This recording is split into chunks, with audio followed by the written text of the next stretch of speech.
This program is powered by thevirtual.show, making your offline events virtual.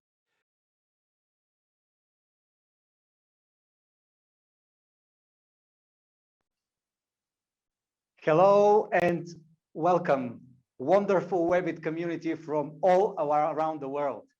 It is such a wonderful joy to be able to be together again, virtually, but still together again at WEBIT Virtual. It's been a week of reflection. We have been discussing how we can make this world not a better place, but to keep it as good as it is.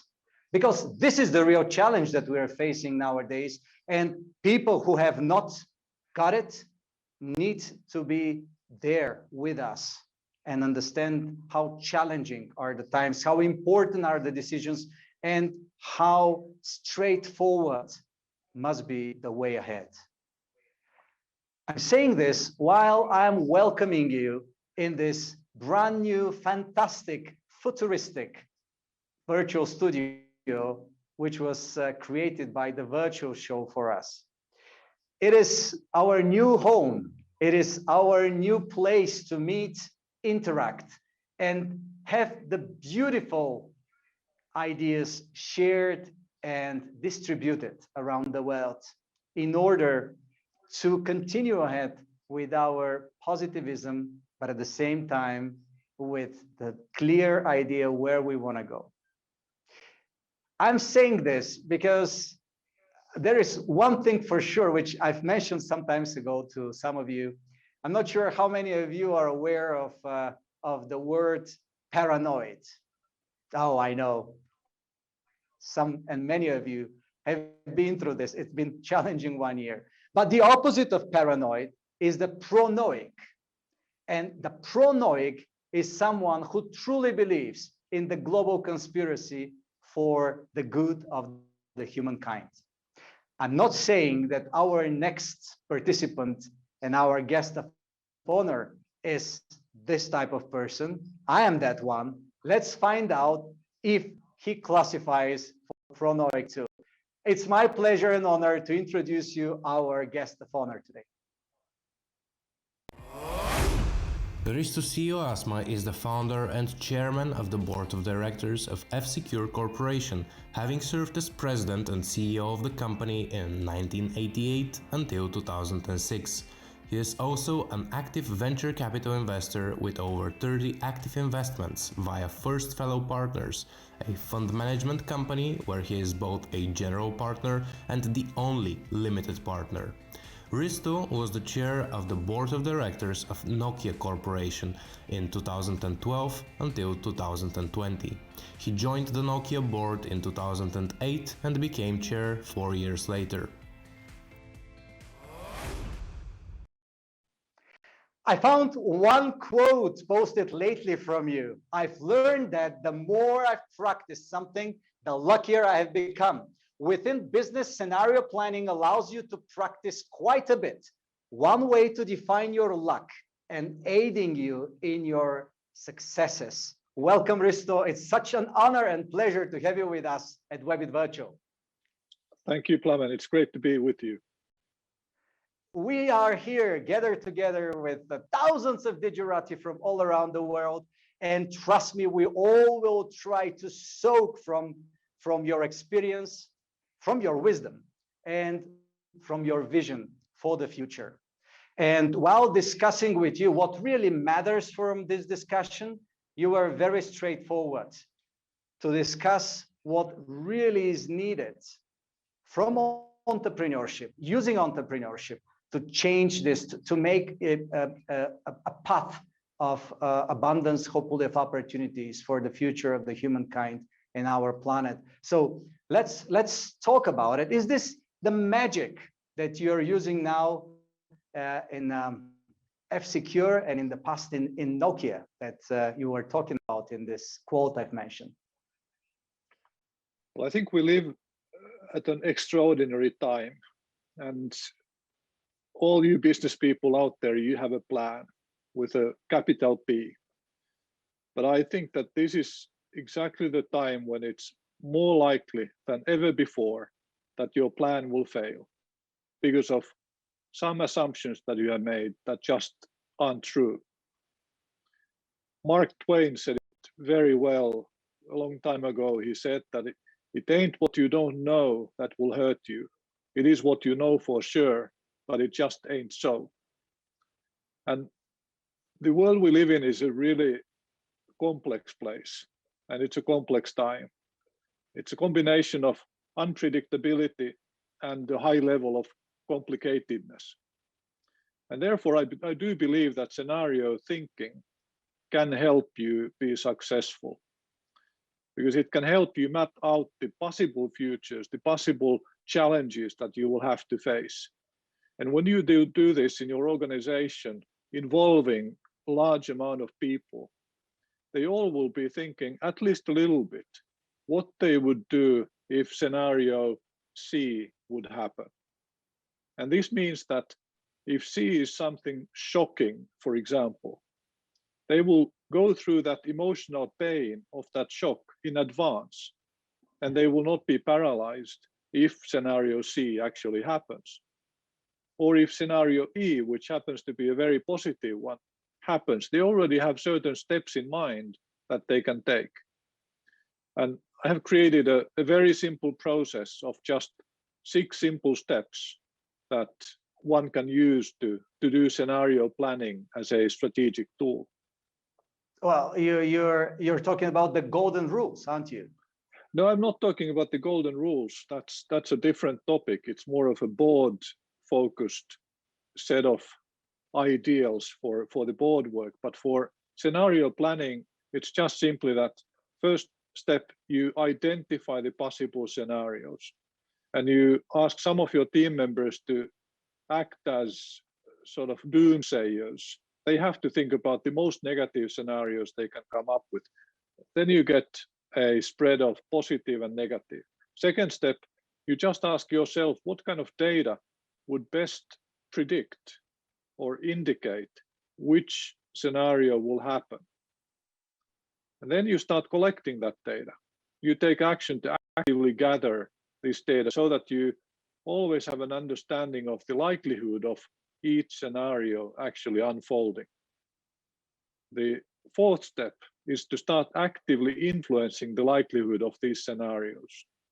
So for each positive scenario, you can create an action plan. What can I do right now, today, tomorrow, next week, to increase the likelihood of this positive scenario actually happening? And for each one of the negative scenarios, you have an action plan. How can I decrease the likelihood of this scenario from happening? And then you start moving your resources, your time, your people, your funding behind these action plans, so that the ones that look most likely are the ones that get, of course, the majority of the attention, but you never forget the other ones. You're ready to dynamically shift attention to some of the other ones.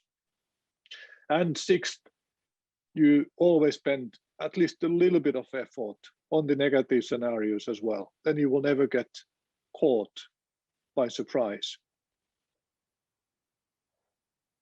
Well, Risto, I'm not sure that people were taking notes.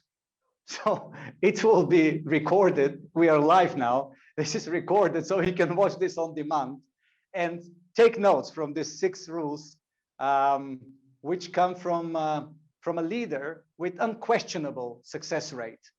As you know, Risto has founded F-Secure a couple of decades ago. And actually, later on, three decades ago, unfortunately. Transforming, he was actually hired to transform Nokia as chairman. And he wrote the book, Transforming Nokia, The Power of Paranoid Optimism to Lead Through Colossal Change. So these rules we're discussing are most probably a reflection of your experience, Risto. And I believe it will be a mixed discussion where the world is heading on one side and how the business and entrepreneurship can reach to that level. through sustainability and sustainable solution resilience, which I believe is pretty much connected here. So from those rules, so I'm saying this because these are, I would say, one of the iconic companies in the world. Obviously, you jumped on took the rule of Nokia at a very turbulent times, which I would say, if we look at the society now, we're in the same cockpit now, looking outside the weather. So I've asked you about the golden rules. So let's connect those dots now and see how we can move ahead, also with questions from the audience. Use @PlameRusev@WEBIT, #WEBIT on Twitter, sorry, #WEBIT, and ask your questions to Risto. You have shared in one of your interviews that you set golden rules at Nokia when you became a chairman. I know that this is an old page for you, but you wrote a book about the transformation you made in Nokia. So it's definitely an important part of your life. I'm sure that it triggers not only my mind to hear these golden rules from you personally. So I hope you don't mind sharing with the audience. I'd be happy to. But once again, the journey is perhaps more important than the destination here. So the point is that when a company goes through a crisis, or any human being goes through a crisis, we need a certain sense of a fresh start. We need to have faith, and the leader needs to create that faith and needs to create that trust. And one way of doing that is to show a direction, and that direction can be a strategic direction for the business, or it can just be a direction of behavior for the team. And it's a little bit like in a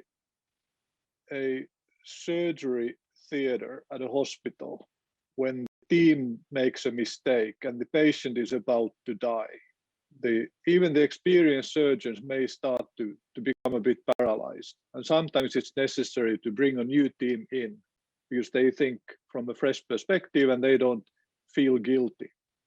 And it's the same in the corporate leadership teams and boardrooms. When the company goes through a severe crisis, people feel guilty. And it's the good people who feel guilty, those ones who feel responsible. And what I did when I became the chairman, I talked to all the board members, and we thought about, how do we want to operate? How do we want to work? And how can we be successful? What are the principles that we can use to navigate through this? And we created a set of 7 rules or ideas of board work. And I won't bore you with all of those. They can easily be found online. I'll just mention one that is perhaps the most important, and it is that any board meeting where we don't laugh out loud is a miserable failure. And this sort of really means that during the first 10 minutes of any board meeting that I chair, I really hope to get people to laugh out loud. And this is more important when the agenda is very heavy and severe and there's a big crisis going on. Because there's always a reason for optimism, and there's always something to laugh about, even your own failures, if nothing else. And that sort of releases your creativity and increases your faith to the future. But my point is that whatever stage your own business is in, you can talk with the team on how you should behave to be successful. And then you may, for example, decide to write those ideas down, and you have your own set of golden rules. Thank you so much. Do you agree with the term pronoic? Does it fit your personality? You know, after being an entrepreneur for maybe 20 years, and I, like all of us, we create our own style and we find certain things that seem to work. And then I I either invented or I heard from someone, and I really don't honestly recall anymore the two words paranoid optimism. And those really rang a bell in my head. That describes exactly the style that I felt was my own style. And it really means that paranoia is thinking about what can go wrong, being open about bad news. And bad news is good news. And good news is no news, and no news is bad news. So thinking about bad news being good news, it means that your team members will come to you with the bad news quickly, because they know that you like to hear what is going wrong. And when people come to you with bad news, you also get the feeling that they are not holding anything back.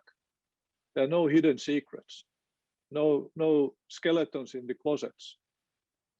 So creating that environment of being free to talk about fears and worries and concerns. And when something bad happens, everyone will know immediately.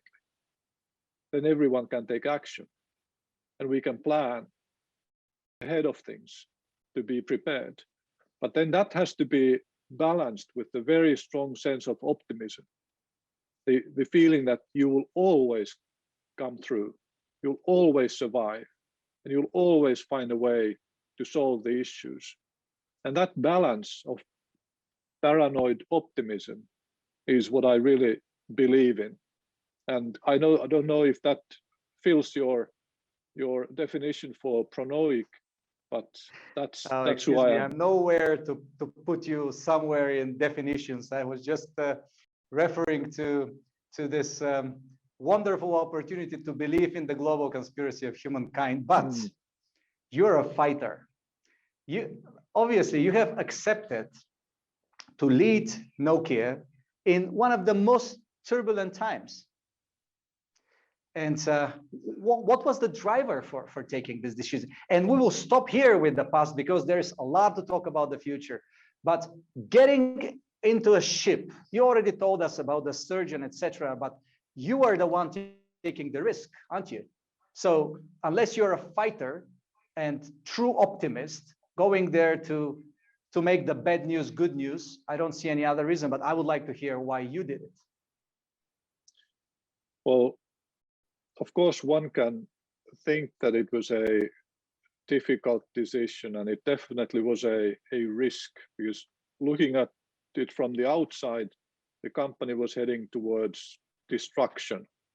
If you just look at this rapid decline of revenues, or how much cash was being lost all the time, or the collapsing share price, or the customer feedback, or the analyst comments, the market cap, etc. But they were great people in the company, and just wonderful people, and there was this sense of fighting, and I was always optimistic. Of course, Nokia in Finland, it's our pride. It was the one company that, for me personally, gave me the faith of going out there in the world and declaring that F-Secure is a Finnish company. When I originally started F-Secure over the first 6-7 years, for example, when I was in the US talking to customers, back then we still had printed corporate brochures, and on the back page of that brochure we listed all the offices around the world, and I always listed the California office first. I tried to make people mistakenly think that F-Secure was an American company, because I was ashamed of being a Finnish company, because back then Finland was only known for wood and pulp, if anything. This was in the early 90s. The Blue Lagoon, of course. Come on. That's in Iceland, so unfortunately sorry. We can't claim that. That's my mistake. I was thinking several times I've been to Finland for different reasons. I was trying to come up with a decent one. Go ahead. Yeah. But the fact is that Nokia gave me the pride of being a Finnish technology entrepreneur.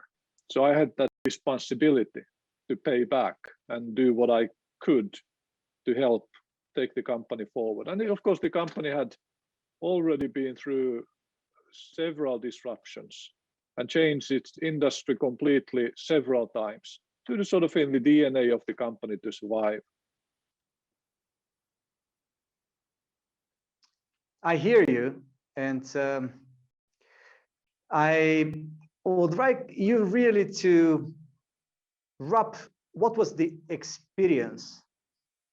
I mean, most probably there was a lot of experiences, but what was the most important experience that you would like to share with founders who are going through these turbulent times that you've been through, and going through this digital transformation the way, I mean, you are really at some extreme extent, but many founders are going through this at different extents. So what would be the most important advices that, from the experience you learned? Well, for me, the most impactful experience was this sense of camaraderie that you get when you fight for your life, in quotes, with a team of people, and you stand in the front lines and things are really difficult, but you work together. And of course, I hope that none of you will have to go through a crisis as severe, but during these times, many businesses are being faced with a very tough reality. So I think having just faith that no matter what happens, we will survive. If this company goes bankrupt, we'll do something else, and we'll have an impact, and we'll make the world a better place. And it's about the people and the team, that it's much more important than any given business situation or product or even the company.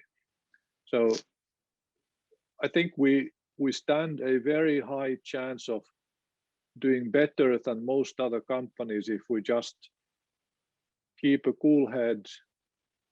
I believe in practicing scenario planning so that I'm prepared for surprises. I believe in empowering the people also by discussing the scenarios with them and having them make plans based on them. I like objectives and key results as a process of distributing the objectives and initiatives and metrics, and that works very, very well with scenario planning. So there are things that we can do that will relatively easily put us among the top quartile of the companies that stand a good chance of being successful and are likely to survive even during dramatic times. I'm listening to you, and you're really sending a ray of positive energy, and making people think and consider their own power. So I think this word empowerment is so key in what you're sharing with us. But we need some power now, right? We need a lot of power now. We see the SDGs and how far away we are from them. You pick any SDG, and we are far away from the goal 2030, which hopefully will give us some peace of mind if we reach them, that we will leave at least as beautiful as our world to our children. But we are entrepreneurs. You are one of the leaders of the stewards of the entrepreneurial community. I don't want to underestimate it saying in Finland, but as you rightfully mentioned, when you started, there was almost nothing there except for a couple of world-known and renowned global corporates. But when it comes to the ecosystem, you are one of those that created it, that seeded it to become what it is now, a world-class ecosystem. What is the role of entrepreneurship in defining the future of the world? What would you expect from an entrepreneur like yourself? I spend much of my time nowadays helping growth companies, scale-ups and startups to become successful. I'm sort of a venture capitalist, but it's my own money that I'm investing. So I have a VC company, but I only have one LP, and that's myself. And that makes life much easier, because when I make a risky investment, I have only the mirror to look at if it goes wrong, and I don't need It to go makes and two of us explain it. together on this. Exactly, and what I'm trying to find are companies and entrepreneurial teams that can somehow make a systemic change or start a systemic change, because it's a lot of ideas where we have a great product, but a product is typically not a systemic change. And I think the highest ambition for entrepreneurs under these challenging times is to figure out a way to create a systemic change. And there are a few companies that I have found that are trying to do that. Of course, many of my investments are not that ambitious, but they're all great teams, and they all have a great set of values. And I really enjoy working with these entrepreneurs. But fundamentally, the humankind does face a significant challenge of survival. And we do need enough of the people who can create a systemic change. And we need people who can scale up innovations. I mean, think about space travel. Without private companies reinvigorating space exploration and sending cargo to space, we wouldn't be nearly in the same situation where we are today. It could not have happened via the public sector. And even if we, in the research labs, in universities, we come up with great technologies to take carbon away from the atmosphere, it doesn't matter anything if we can't scale it up to huge volumes in a very rapid timetable. And for that, we do need entrepreneurs as well. So I think the two highest objectives is to scale the solutions that will help all of us, and then create systemic changes in the way people think and what their priorities and what their incentives are. In regards to the current challenges that you are mentioning, can you define, first of all, it's a complexity obviously, but the factors and the issues that are creating the complexity of the environment in which we're living now, and what should be the right behavior and what should be the right capabilities so we can deal with these circumstances. How should we respond to these complex circumstances? When we say we, I mean as entrepreneurs. Well, that's a great question, and it would be worthy of a 2-day seminar easily. So let me just pick one point that I think is let me know you're ready for this, and I'm happy to invite you for this one. But please go ahead. Sorry to interrupt you. Yeah, I think there's one particular topic that is underappreciated, and it's very, very important. And let me just discuss that briefly. I think we all agree that the importance of technology is growing, both as a solution to the problems or challenges, as well as partially a problem or challenge itself. And our lives are dictated or determined by technology to an increasing extent. And the big challenge that the public sector faces is that the decision-making tables don't have technology experts around them. And I know this personally. A few years back, I started studying machine learning. I started programming again after a break of 30 years. And I had so much fun I built 15 different small programs all around a different machine learning algorithm or approach, just to really understand how they work. And it was fascinating. It was so much fun.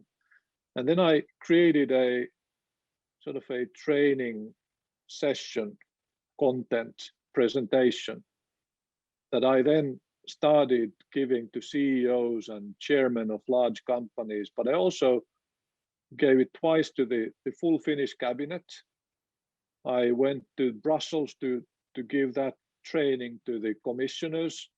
I went to New York to give it to the United Nations General Secretary and his leadership team, and all sorts of decision-making audiences, because my point was that they have a responsibility to understand technology at a deeper level so that they can make the right choices. Think about, let's say, a university, a simplified example, a law school. How will AI have changed the job of a lawyer after 6 years from today? I think pretty dramatically. Do you see lawyers in the future saying this? I know lawyers today saying this. I mean, there's a company in the UK that provides a web service that helps people with family law, with inheritances and divorces and such. And it's based on AI. And someone ran a study where they compared the quality of that advice. Somehow, I don't know how they did this, but compared the quality of the advice from the system to the advice of a sort of a generic family law lawyer. And they found out that the system provided a 85% accuracy, and the average lawyer, human lawyer, provided an accuracy of 60%. So my point just is that for any well-defined field, such as law, or family law, or corporate law, or certain medical problems that are well-defined, it's definitely possible to create a machine learning system that supersedes in capability the best human expert. Not necessarily much, but a little bit. And this means that this system will be vastly superior to the average human expert. If you go and have brain surgery, you definitely want the best surgeon to operate. But you know that 1 out of 2 brain surgeons are below average. And who wants to have a below average brain surgeon operate on them? But this technology can lift that bottom half to be in the better half. Of course, then the average moves up as well, but that's good. But my point really is that in this law school, when they think about what they should teach these students that enroll next fall and will graduate after 6 years or 5 years or whatever, they are not really spending enough time understanding how technology will impact that work. And they don't understand it. And because they don't understand it, they can't take it into account. And how does the United States president and his cabinet take technology into account? Well, President Obama appointed a CTO who sat in the cabinet meetings. The following president did not continue that practice. But I think this is something that we as a entrepreneurial community and technology community, we should send this message loud and clear to our public sector decision makers. Because if they don't understand, if they don't have expertise around the table, they will make the wrong decisions. Thank you so much, Risto. You're with WEBIT Virtual in a discussion about how we can shape a better future with people who are actually making it now. We will continue after the break. This program is powered by thevirtual.show, making your offline events virtual.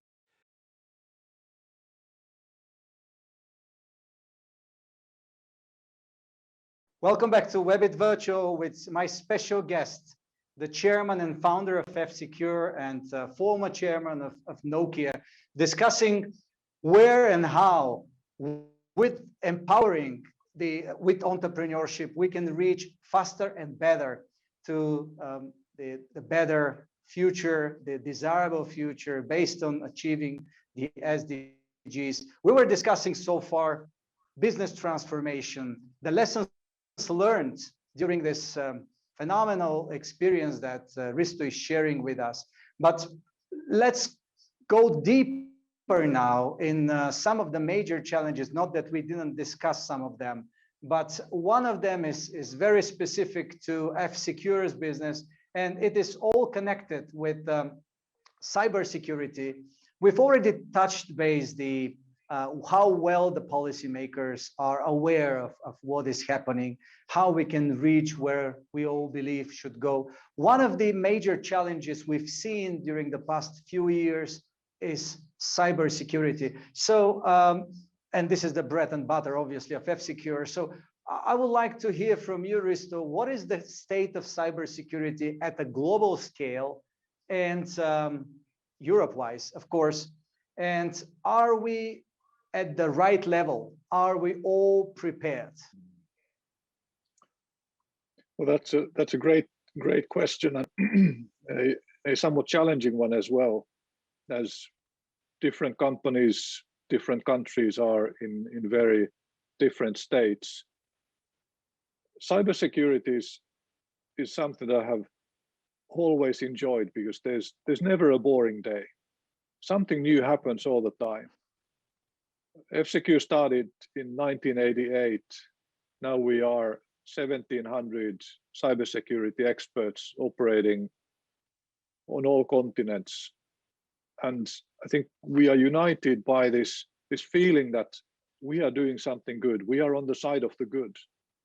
And that's such a powerful force. And when advising companies and governments and creating technology, protecting people, we of course are in a race. We are on a race with certain adversaries. There's criminals, and the estimates of how much is cybercrime worth, they range in the trillions of dollars. So some say 6 trillion, some say 5, whatever it is a lot, and it is growing. And it will continue to grow. So unfortunately, there's a huge incentive. And as the crime happens over the internet, which has no borders, it is a fairly safe way to commit a crime. And this brings us to nation states, where North Korea is a great example of a rogue state. They are printing fake US dollars. They deploy ransomware on an industrial scale to blackmail bitcoins from individuals and companies. They have hacked the SWIFT network to steal money. It is very peculiar. And then we have these traditional superpowers who feel that what you have, I should know about. And it's my right to eavesdrop and spy on what is happening in the world, both in companies as well as in nation states. And then we have terrorist groups and all sorts of activist groups who are in the process of becoming better experts in cyber. And then we have technology development, machine learning. I mean, F-Secure, we started using machine learning in 2006. And back then the computational power was not nearly enough, and all sorts of issues, not that much with the algorithms, but with how we applied them. But nowadays, it's the bread and butter of any cybersecurity company. We collect immense amounts of data, and we have to make sense of that data. And that is exactly where machine learning and certain algorithms shine. But at the same time, the attackers are using these same technologies. So this race goes on, and you have to be on your toes every day. And it's a great business, but it's also great because you feel that you're doing something worthwhile. Europe. Where are we heading? Is it like it's already clear that cybersecurity is part of the geopolitics domain. We were having these discussions during the first season with the father of internet, Vint Cerf, with many different stakeholders, from governments through top CTOs of the largest corporates in the world.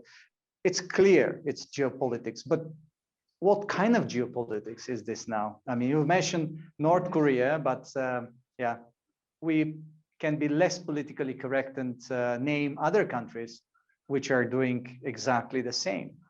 So is it now country-wise, or is it becoming like a new type of organization, transcontinental or transgovernmental, that is moving that way? Where do you see heading, and where do you see the politicians ready for this? We have been lucky not to see too many international cyber incidents where real damage has been done to businesses caused by nation states. But of course, there have been a few. The Maersk case is a great example, where they operated in Ukraine and Russian operatives attacked the power systems in Ukraine through a tax filing application. And Maersk, of course, operating in the country, had to use that tax filing system as well as all our other companies over there. And this attack against Ukraine actually caused great damage to Maersk, the world's largest container shipping company. And suddenly all their computer systems were down, and they didn't know anyone's phone numbers, their emails didn't work, they didn't know how many containers they had or where they were or what was in each container. And of course, you have lots of refrigerated containers, but you don't know which ones they are or where they are. So it's a real disaster. But luckily, we don't have many of these examples. North Korea is an exception. But then on information gathering, of course, the internet and mobile phones are the holy grail for the intelligence organizations. And all major countries are active. And we shouldn't be naive about that. And European countries are targets. Some of them are quite active themselves. But most of our cybersecurity systems come from outside Europe. And we need to rethink our approach. But then the more interesting topic is the technology war that is coming up between China and the United States. It's not about cybersecurity as such. It's about tech itself and technology competitiveness and capabilities. Absolutely. That was part of the question, and thank you for touching on this. We have only 5 minutes left, Risto, and because we were very pragmatic, but let's continue that way and have a very pragmatic next steps to leave something also with the CEOs of the companies, because geopolitics is on one side, but if we take policy, we can change the direction to conversation, discuss what is the situation when it comes to business. In one article written by you are saying that cybersecurity is an ever-changing, deeply technical field in which the CEO cannot and should not be an expert. Unfortunately, it is not enough anymore to completely delegate the topic either. So the question is, what comes from this? How should a CEO prepare to have sufficient understanding to be able to guide the company forward? What are the needed bases that every leader should have? I think it all starts from situational awareness. And there are several dimensions to that a CEO should understand. One aspect of that is, as all companies are becoming digital, and for many, they have a digital nervous system without which they can't survive. So the CEO should really understand that digital nervous system. It's not enough to know that, yeah, we run SAP, but there are many information systems in the company without which it cannot operate. And the CEO should know what they are. And the CEO should understand what would happen if a particular one would be disrupted. And through that exercise, the CEO will get a feeling of how vulnerable they are. Then the CEO can, of course, hire an external company to do red teaming or purple teaming against those systems. So if the CEO knows that, hey, I have 5 systems that are really critical, and I understand what they are, what they are named, who is managing them, what would happen if they shut down, then he can get somebody to try to hack into those. And you learn something valuable, either or whether that hack is successful or not. And what I'm asking the CEOs to take is a very pragmatic approach. Of course, you can have all sorts of maturity models and metrics and process development and ISO 27001 and all sorts of things that are more theoretical. And you should do many of those as well. But also be very pragmatic, understand what the downside is. And then it's much easier to act, and you have a real motivation to act. Risto, the topic of the second season of WEBIT is definitely how AI is shaping and reshaping and transforming business society, the way we will learn, the way we survive in this current environment. So if we take AI as, I'm not sure if you agree or not, as one of the fundamental changers, game changers in the future, how would you define the other forces which will be shaping the future of society? And this will be, unfortunately, my last question to you, because we have like a minute left. So you left an easy question for a 1 minute No long pressure. answer. Of course, there are many technologies that are going to have a great impact. I do believe quantum computing will lead to unexpected results. It will lead to breakthroughs in areas that we don't even think about yet. I believe it's a platform technology, just like AI. So that's definitely one area.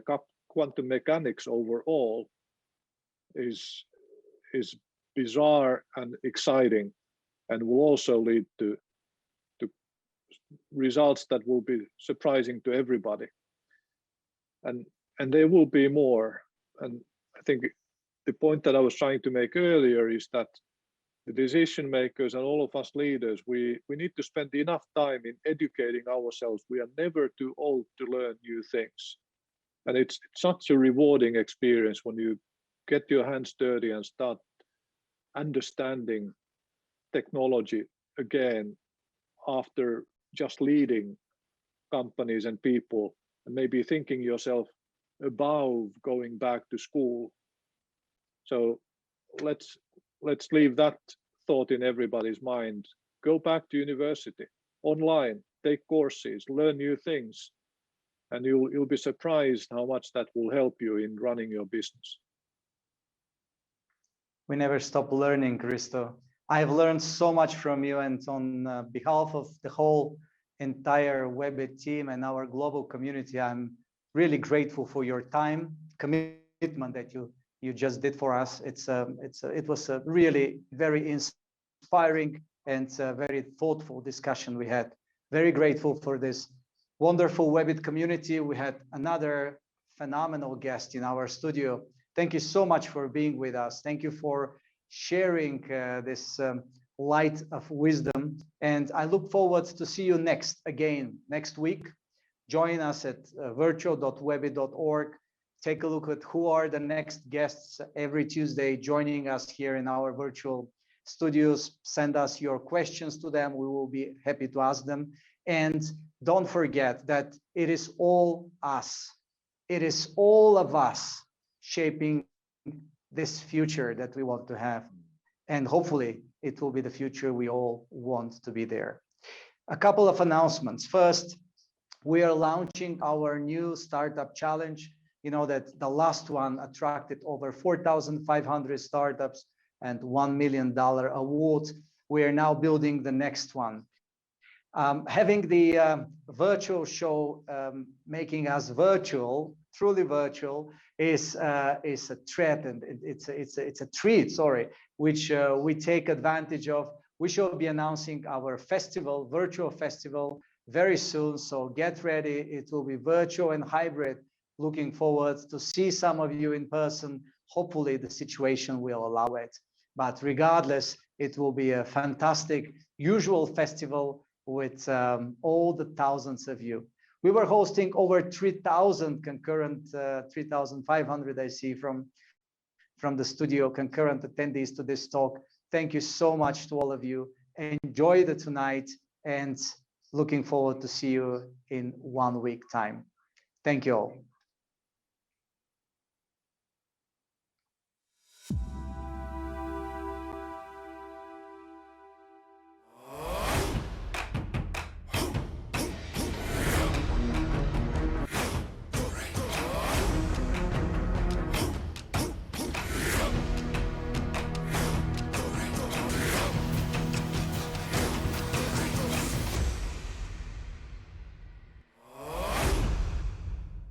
This program is powered by thevirtual.show, making your offline events virtual.